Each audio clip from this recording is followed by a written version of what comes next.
পঞ্চগড়ের আলোচনায় দুই ভাই, ব্যারিস্টার নওশাদ জমির ও ব্যারিস্টার নওফল জমির। পঞ্চগড়ের রাজনৈতিক ও সামাজিক অঙ্গনে সাম্প্রতিক সময়ে আলোচনার কেন্দ্রে উঠে এসেছেন দুই ভাই, ব্যারিস্টার নওশাদ জমির ও ব্যারিস্টার নওফল জমির।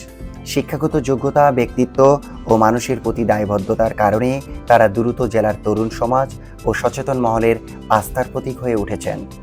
এই দুই ভাইয়ের পিতা বাংলাদেশের প্রবীণ রাজনৈতিক ব্যক্তিত্ব, সাবেক অস্থায়ী রাষ্ট্রপতি, সাবেক স্পিকার ব্যারিস্টার জমির উদ্দিন সরকার। দীর্ঘ রাজনৈতিক জীবনে সততা, আদর্শ ও গণমানুষের পক্ষে অবস্থানের জন্য তিনি পরিচিত। পিতার সেই আদর্শিক উত্তরাধিকারী বহন করে দুই ভাই এগিয়ে চলছে নিজেদের আলাদা পরিচয়, মেধা ও কাজের মাধ্যমে।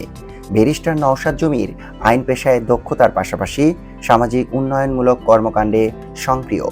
অন্যদিকে ব্যারিস্টার নওফল জমির একজন আইনজীবী ও লেখক, যুক্তিবাদী চিন্তা, শালীন আচরণ ও সংগঠন স্বরূপ গুণাবলীর জন্য পরিচিত। দুজনের মধ্যে রয়েছে বিনয়, মানুষের প্রতি শ্রদ্ধা, যা তাদেরকে আলাদা করে তুলে ধরেছে।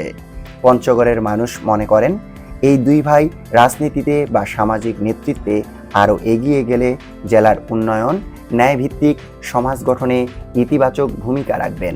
ব্যারিস্টার নওশাদ জমির বিএনপির মনোনীত পঞ্চগড় ১ আসনে ধানের শীষ নিয়ে জাতীয় সংসদ নির্বাচন করবেন। পিতার অভিজ্ঞতা, নিজেদের শিক্ষা, তারুণ্যের শক্তি সব মিলিয়ে তারা ভবিষ্যৎ সম্ভাবনাময় নেতৃত্ব হিসেবে বিবেচিত। সবার প্রত্যাশা পঞ্চগড়।